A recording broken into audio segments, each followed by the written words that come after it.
Hello everyone, welcome to IFS. आज हमारे साथ में है आशीष, जो कि बिहार के गया डिस्ट्रिक्ट के बोदीपुर गांव से हैं और इन्होंने रिसेंटली सीयूटी पीजी में अच्छी रैंक को मिली है और क्वालिफाई किया है सीयूटी पीजी।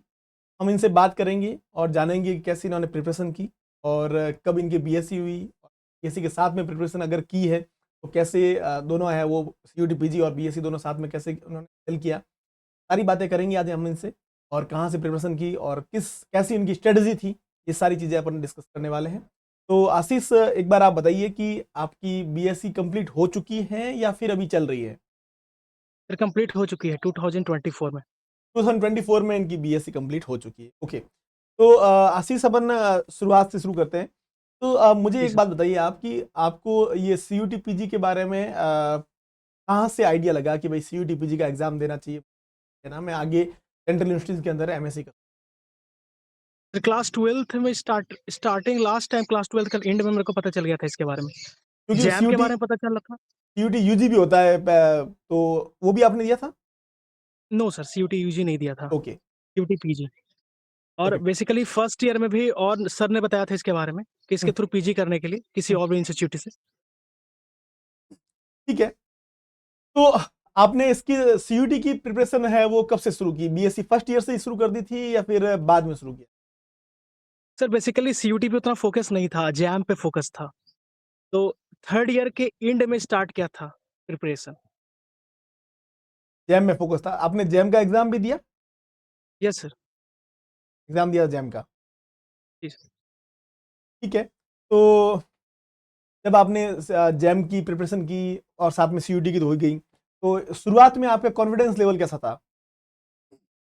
स्टार्टिंग में पहले तो थोड़ा-सा प्रॉब्लम इलेक्ट्रॉनिक्स पार्ट में थोड़ा प्रॉब्लम हो रहे थे।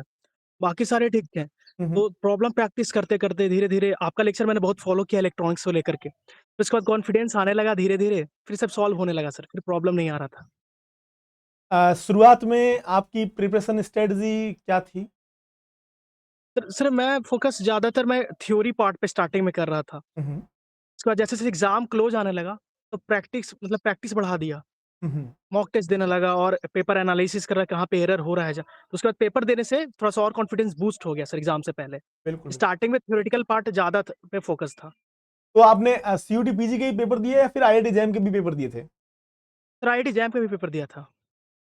वैसे अगर देखा जाए तो आईआईटी जैम और सीयूटी पीजी में मुझे पर्सनली ऐसा लगता है कि सीयूटी पीजी का जो लेवल है आईआईटी जैम के कंपैरिजन में थोड़ा सा मतलब इजी है। जी, यस, यस सर। पर इस बार का जो जैम सीयूटी पीजी का पेपर आया था वो थोड़ा टफ था एज कम्पेयर टू जैम। मतलब पिछले एग्जाम की कंपैरिजन देखा जाए तो भी पेपर इस बार थोड़ा टफ लगा, मुझे लगा। आपको टफ लगा था या नॉर्मल लगा? सर मुझे मैंने फर्स्ट बार दिया था तो मुझे पहले बार में उतना ज़्यादा टफ नहीं लगा सर। हाँ हाँ, क्योंकि ओके। मैंने फर्स्ट बार पेपर ही दिया था तो पेपर एनालिसिस किया था, प्रीवियस पेपर मैंने देखा था उससे थोड़ा-सा टफ था इस बार। हाँ, वही वही वही, क्योंकि यस पेपर सर। मैं पिछले 3 साल से मैं भी देख रहा हूँ पेपर। 2022 जी, से जी। लगभग शुरू हुआ था, 2022, 23, 24 और इस बार का था 25 ना। तो मैंने पेपर देखे हैं, तो पिछली बार के जो पेपर आए थे ना, वो मतलब क्वेश्चन पढ़ते ही आंसर वाले टाइप के क्वेश्चन थे वो। पर इस बार जी, का सर। जो था ना, थोड़ा सा कंसेप्ट वाला और थोड़ा कैलकुलेटिव पोर्शन ज्यादा था इसके। जी, सर। ओके।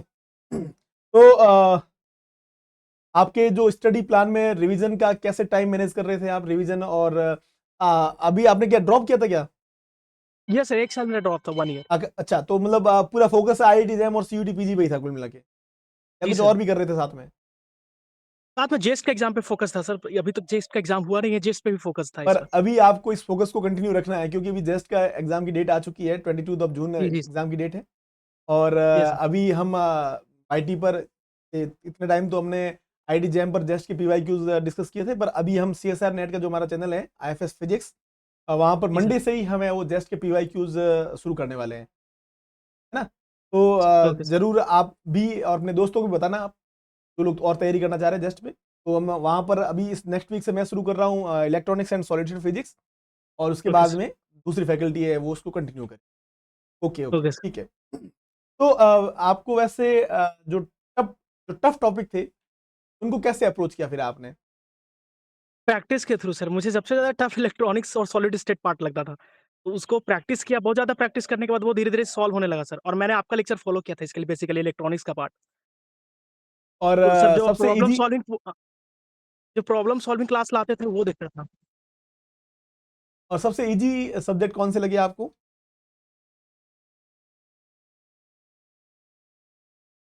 इजी सब्जेक्ट कौन से लगे आपको? सर मुझे सर इजी क्लासिकल मैकेनिक्स लगा, क्योंकि वो 12th में मैंने वो कवर किया था ऑलरेडी, फिर इलेक्ट्रोमैग्नेटिक थ्योरी थे और स्टार्ट मजा आने लगा था सर क्वांटम मैकेनिक्स में, तो फिर वो भी आसान लगने लगा था धीरे-धीरे। ठीक है।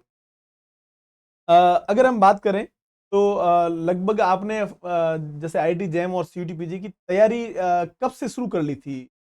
कितना टाइम हो गया है? से second year sir, second year second से ईयर मैंने से? स्टार्ट कर दिया था। ओके, जी, तो जी सर। आपने कुछ पर्टिकुलर टाइम दिया था कि भाई इतना घंटा मेरे को रोजाना है वो इसकी तैयारी करनी, इतना पढ़ना है? सर वो टाइम डिस्ट्रीब्यूट नहीं किया था उस तरह से, जब बेसिकली लगता था कि ये कवर करना है, ये टॉपिक इम्पोर्टेंट है, तो हम्म, मैं उसको कवर कर लेता था। फिर कॉलेज का एग्ज़ाम रहता था तो उसको देखता था। तो ऐसे करके बीच में शेड्यूल 4 और 2 आवर्स 5 2 आवर मैं बनाता था बेसिकली जैम के लिए। ठीक है। तो तो मतलब उसके थ्रू मैं आपकी कंसिस्टेंसी मतलब रेगुलर थी या फिर कभी ऐसा ब्रेक भी आता था कि भाई 3-4 दिन ऐसे हो कि बिल्कुल बिल्कुल पढ़ाई भी नहीं हुई है, या फिर कभी आपने वो 6-7 घंटे पढ़ लिए तो अगले 3-4 दिन है वो बीच में ब्रेक आ गया, ऐसा कुछ रहा या फिर कंटिन्यूअसली आपने पढ़ते गए? सर कंसिस्टेंसी बीच-बीच में कभी-कभी ब्रेक हो जाते थे। तो कभी हो गया कि 10 घंटा पढ़ लिया, कभी 12 घंटा पढ़ लिया, कभी 2 घंटा पढ़ा। तो जो हम्म, टॉपिक रहता था वो एक टारगेट लेके चलता था कि मुझे इतना कवर करना है आज के दिन में। तो मैं उसे कवर कर लेता था सर। उसके उसके बाद फिर कॉलेज का देखता था, कॉलेज का एग्ज़ाम है या कॉलेज का कुछ एक्स्ट्रा पढ़ना है या कुछ activity.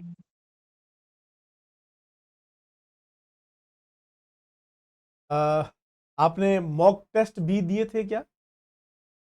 Yes sir, mock test दिया था मैंने। दिए थे? आईएफएस से ही मॉक टेस्ट दिया था। एफएसएम जी, मॉक? जी सर। वो आपको उससे कुछ हेल्प मिली? जी, सर।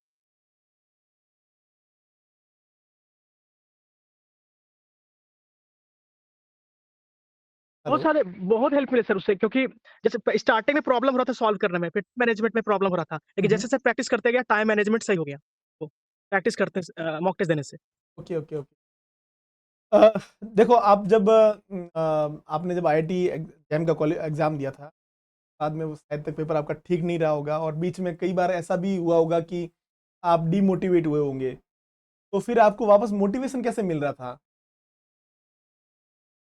सर फिज़िक्स पढ़ने का एक अलग ही इंटरेस्ट है स्टार्टिंग से, मतलब 9th क्लास से मेरे अंदर वो आ गया था कि फिज़िक्स पढ़ना सीखना है बेसिकली। मार्क्स के लिए मैं कभी बॉदर नहीं किया सर, मुझे सिर्फ़ था कि फिज़िक्स सीखना है, मुझे फिज़िक्स अप्लाई करने आना चाहिए। तो वो मोटिवेशन हमेशा बना के रखता था सर हमेशा। जब आप कि मतलब आप क्या आपका जो कॉलेज है या फिर अभी मतलब आप घर पे ही हो, प्रिपरेशन की उस टाइम घर पे ही थे या फिर मतलब कहीं पे रूम लेके या फिर बाहर रह रहे थे? हॉस्टल में मैंने रहा था, जब मतलब कॉलेज के टाइम मैंने हॉस्टल में रहा है और वहीं से प्रिपरेशन किया। ओके। तो और आपकी फिर जो प्रिपरेशन इसमें के 1 दौरान ईयर के आपको बाद सबसे ज़्यादा सपोर्टिव जैसे होता है ना अपने कि भाई फैमिली में या फिर टीचर, कोई सपोर्टिव था आपका जो मतलब आपको सपोर्ट कर रहा था कि हाँ, हो जाएगा, टेंशन मत ले, आराम से होगा? तो मम्मी-पापा हैं, सपोर्ट करते हैं वो। आपके करते मम्मी-पापा प्रिपरेशन क्या करते करते रहो, हैं? हो जाएगा। सर मम्मी होम वाइफ है और पापा सर बिज़नेसमैन। बिज़नेसमैन। क्या क्या वैसे क्या बिज़नेस जी। करते हैं? तो वो बिज़नेस है सर, वो गिट्टी और ये होता है ना उस चीज़ का। Okay, okay. तो कभी आपको ये नहीं लगा कि पापा जो बिज़नेस कर रहे हैं मुझे वो करना चाहिए, या फिर आपका टारगेट है कि मुझे मतलब हायर एजुकेशन में जाना है और उसके बाद में ये जो साइंस की फील्ड है मतलब फिजिक्स में आगे बढ़ना है और मतलब रिसर्च करनी है या फिर असिस्टेंट प्रोफेसर बनना है? सॉरी मैं समझा नहीं सर, क्या मैं ये पूछ आपने रहा हूँ बताया? कि जैसे मतलब कभी आपको ये नहीं लगा कि मैं जो पापा बिज़नेस कर रहे हैं वो ठीक है, मुझे यही करना चाहिए, या फिर आपने ये सोचा कि नहीं, मुझे हायर एजुकेशन में आगे बढ़ना है और मुझे फिजिक्स के रिलेटेड कुछ करना सर फिज़िक्स से ही रिलेटेड करना था सर, 9th क्लास में फिज़िक्स इंटरेस्ट एस्ट्रोफिज़िक्स ये सब लेकर के, तो मुझे फिज़िक्स में ही करना था आगे। उसी है? को कंटिन्यू करना था, फिज़िक्स ही पढ़ना था। ओके, तो अभी आगे क्या सोच रखा है आपने एमएससी करने के बाद में, या फिर आगे क्या सोच रखा है? तो सर इस वक़्त तो जैम का काउंसलिंग स्टार्ट होने वाला है, तो उसमें पार्टिसिपेट किया हूँ। ऑल इंडिया रैंक 1100 था मेरा जैम में, तो उसके थ्रू मैं कॉलेज लेने का ट्राई कर रहा हूँ सर। और फिर आफ्टर एमएससी? फिर आफ्टर एमएससी फिर सीएसआर नेट। सीएसआर नेट की प्रिपरेशन, और उसके बाद मतलब कुल मिला के जी, आपका जी। टारगेट है सीएसआर नेट के बाद में साइंटिस्ट बनने का है, रिसर्चर बनने का है, या फिर मतलब हायर एजुकेशन में प्रोफ़ेसर टीचिंग करवाने का, प्रोफ़ेसर बनने का सर वो प्रोफेसर बनना कॉलेज है। इंस्टीट्यूट में। जी, जी ओके, सर। ओके। चलिए ये तो आगे की बातें हो गई। अब हम थोड़ी-सी हम बात कर लेते हैं कि जैसे आपने आईआईटी जेईई के एग्ज़ाम के बाद में सीयूईटी के एग्ज़ाम दिया था। लगभग इसके बीच जी सर। में 2 महीने का टाइम था, 30 मार्च को एग्ज़ाम हुआ था। तो एग्ज़ाम के इस लास्ट मंथ के अंदर आपके ऊपर कुछ जी सर। प्रेशर बढ़ गया था या फिर कैसे हैंडल किया आपने उस प्रेशर को? सर प्रेशर तो बढ़ जाता है एग्ज़ाम के लास्ट टाइम पे बहुत ज़्यादा प्रेशर था। तो फिर ठीक सर है, रिवीज़न रिवीज़न पे ज़्यादा फ़ोकस किया था रिवीज़न पे बेसिकली। फोकस और जी, जी फिर सर। लास्ट वीक का क्या प्लान था आपका कि भई मैं लास्ट वीक के अंदर है वो एक 7 दिन को मैं कैसे मैनेज करूँगा? लास्ट वीक में only revision and practice, nothing more. बस जी, आपने जी कुछ सर। शॉर्ट नोट्स भी बनाए थे क्या? यस सर, शॉर्ट नोट्स था, सारे सब्जेक्ट के पर्टिकुलर शॉर्ट नोट्स थे। शॉर्ट नोट्स थे मतलब टू द पॉइंट जी, फॉर्मूला या फिर टू द कुछ पॉइंट फ़ॉर्मूला था वो पढ़ना था। या ओके। Yes, yes sir. तो ये जो फॉर्मूला रिवीजन का जो आपका तरीका था वो क्या था? मतलब वीक में एक बार कर रहे थे या फिर पर डे कर रहे थे या हर 3-4 दिन में कर रहे थे, कैसे कर रहे थे? सर रात के सोने टाइम पे मैं हर एक चीज़ का एक बार देख लेता था, सोने से पहले फ़ास्ट फॉरवर्ड में और फिर उसको सुबह में उठता था तो उसको प्रैक्टिस कर लेता था, वही फ़ॉर्मूला को रिपीट करता था फिर से। ठीक है। अ, जिस दिन एग्ज़ाम था, उस दिन आपका क्या माइंडसेट था कि मतलब कैसे मुझे पेपर को अटेम्प्ट करना है और उस दिन प्रेशर क्या था? प्रेशर नॉर्मली था या फिर टेंशन टाइट थी? तो टेंशन थोड़ा-सा लास्ट से पहले एग्ज़ाम से पहले टेंशन था, फिर उसके बाद रिलैक्स कर दिया था सर, कि अच्छा जो होना है होगा, आराम से पेपर जाके दो, ओके। तो देखते हैं क्या होगा। फिर एग्ज़ाम के टाइम माइंडसेट मतलब नॉर्मली था कि भई हाँ, ठीक है, कुछ आराम से, फिर बीच में टेंशन टाइट हुई थी? Sorry sir? वो जब नेटवर्क। एग्ज़ाम दे रहे थे आप, तो जी, जी। आपके पास में 90 मिनट थे ना? तो जी, जी सर। 75 आपको क्वेश्चन करने थे। उस टाइम, उस दरमियान आपका जो माइंडसेट क्या था? मतलब बीच में कुछ ऐसा हुआ कि भई अब मेरे को क्वेश्चन हो नहीं रहे हैं या फिर आराम से ये पूरा पेपर है, आराम से हो फिर बहुत सारे ऐसे प्रॉब्लम थे कि नहीं हो रहे थे सर, तो वो मैंने स्किप कर दिया था, छोड़ दिया था। पेपर जी, जी पूरा सर। अटेम्प्ट तो हो गया था ना आपसे? हाँ सर, पेपर अटेम्प्ट हो टाइम मैनेजमेंट में प्रॉब्लम नहीं था, प्रॉब्लम था कि अगर जो प्रॉब्लम नहीं आ रहा है वो, हुँ, हुँ। सॉल्व नहीं हो पा रहा है, उसमें प्रॉब्लम था। तो आपने जब मॉक टेस्ट दिए और जो आपने पहले जो टेस्ट दिए थे, पीवाईक्यू सॉल्व किए, वो आपके जो टाइम मैनेज करने में उससे उससे कुछ मदद मिली आपको, हेल्प मिली थी? सर इस टेस्ट से बहुत ज़्यादा हेल्प मिला सर, क्योंकि उससे टाइम मैनेजमेंट करने मतलब टाइम पता चल गया कि कैसे कौन से प्रॉब्लम को कितना टाइम देना है। बेसिकली इस प्रॉब्लम को सॉल्व करना है या इस प्रॉब्लम को छोड़ देना है, नहीं सॉल्व करना है। एग्ज़ाम जब खत्म हुआ उसके बाद में क्या फीलिंग थी? अ, जैसे अच्छा एग्ज़ाम रहा मेरा या फिर क्या रहा था? फिर एग्ज़ाम देने के बाद फिर स्टार्टिंग में तो पता चल गया था कि हाँ, इतना मैं बना के आया हूँ तो इसमें ये मेरे को मिल सकता है, या ओके, हो जाएगा इतना। मतलब जी, जी। पॉज़िटिव माइंडसेट था कुल मिला के एग्ज़ाम होने के बाद, वो नहीं था कि मतलब क्या पता यार कैसा रहा पेपर स्कोर कम रहेगा मेरा या फिर मैं इस बार हो सकता है मेरा नहीं भी हो, टाइप से कुछ माइंडसेट है ना? नहीं सर, वो नहीं था। ठीक है, तो अब अगर हम बात करें आपको अगर फिर से मतलब वैसे तो आपने 1 साल आपका भी आपने ड्रॉप कर दिया है। मैं नहीं चाहूँगा जी, कि जी। आप नेक्स्ट ईयर भी कोई ड्रॉप फॉर फॉर एग्ज़ाम्पल अगर आपको फिर से तैयारी करने का मौका मिले, है ना? जी आईआईटी सर। जेईई या सीयूटी पीजी दोनों में से, तो ऐसी क्या गलतियाँ रही आपसे या फिर आपने वो गलतियाँ जो मतलब पिछली बार रह गई थी, उसको ठीक करके आप वो एग्ज़ाम देना चाहो? कंसिस्टेंसी सर सबसे ज़्यादा इम्पोर्टेंट है। कंसिस्टेंट कंसिस्टेंट रहो। आप 10 आवर पढ़ लो एक दिन और फिर उसके बाद 2 आवर तो वो ठीक नहीं है। कंटिन्यू 6 आवर ही पढ़ो, लेकिन 6 मंथ तक कंटिन्यू पढ़ो 6 मंथ। तो कंसिस्टेंसी मतलब रखो, आप आपको भी रिवीजन करो। लगता है कि आपकी कंसिस्टेंसी नहीं थी। जैसे मेरा कंसिस्टेंसी मतलब आपको बताया ना मेरे पास कंसिस्टेंसी प्रॉब्लम था। इसके कारण रैंक में थोड़ा-सा गड़बड़ी हो गया जैम, तो वरना मतलब और वैसे अच्छा तो बेटर आपके रैंक आता। आपने अभी जैसे 1 ईयर ड्रॉप किया था, उस टाइम तो शायद आपका कोई ये बीएससी का एग्ज़ाम भी नहीं था। तो फिर ये कंसिस्टेंसी में कमी क्यों रही? फिर घर में बहुत सारे प्रॉब्लम इन्वॉल्व हो जाते हैं सर उसके कारण। ओके, मतलब घर में आप सबसे बड़े हो या फिर आपके बड़े छोटे भाई-बहन भी हैं? मैं ही बड़ा हूँ सर। जी, जी। ठीक है, तो अभी कहाँ पे अप्लाई करने का सोचा है आपने? सर सीसीएम के थ्रू एनआईटीज़ में काउंसलिंग कराने का। यस, ठीक है और नेक्स्ट टारगेट अब आपका है कैसा नेट टेस्ट। क्वालीफाई करना, यूएससी में एडमिशन लेना। यस, तो आप का अब तो माइंडसेट पहले से है कि मैं फर्स्ट सेमेस्टर से ही मैं सीएसआर नेट की कंसिस्ट तैयारी शुरू कर दूँगा।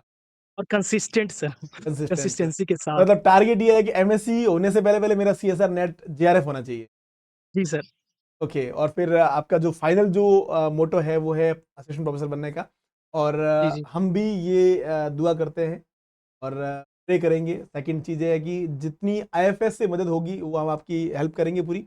और आपका जो अगला सपना है उसको ट्राई करेंगे, क्योंकि आईएफएस आपको पता ही होगा फिजिक्स में सीएसआर नेट के लिए तो सबसे बेस्ट है ही।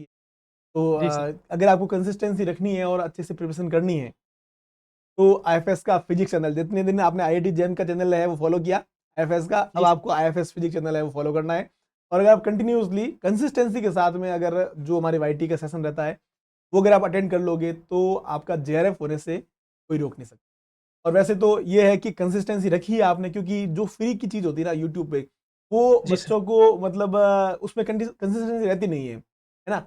अगर आपने रख ली आईआईटी जैम में तो सीएसआर नेट में पक्का आप रखी आराम से रख लोगे। और सेकंड चीज़ ये भी है कि आपके कंसेप्ट भी क्लियर हो गए लगभग तो, यस है सर। ना? वही उसके थोड़ा एडवांस लेवल सीएसआर नेट के अंदर है, तो आराम से आपका एग्ज़ाम क्वालिफ़ाई हो जाएगा अगर आप प्रॉपर एमएससी के साथ में। यस। ओके, तो ओके जो सर। हमारे और स्टूडेंट हैं जो अभी सीयूटी और आईआईटी जेईई की प्रिपरेशन कर रहे हैं, उनको आप कुछ सजेशन देना चाहोगे? तो मैं बस इतना ही कहना चाहता हूँ कि सर कंसिस्टेंट रहो, रिविज़न करो और प्रैक्टिस करो, मॉक टेस्ट दो, more than enough. PYQ solve yes. करो। Okay, okay, okay. Thank you Ashish, आपसे बात करके बहुत मज़ा आया, अच्छा लगा। Thank you. और थैंक यू सर। ये जो अपना वीडियो है, ये आपकी जो तैयारी कर रहे हैं, उनको जी सर। हेल्पफुल रहेगा। थैंक यू सो जी much. Sir. Thank you sir.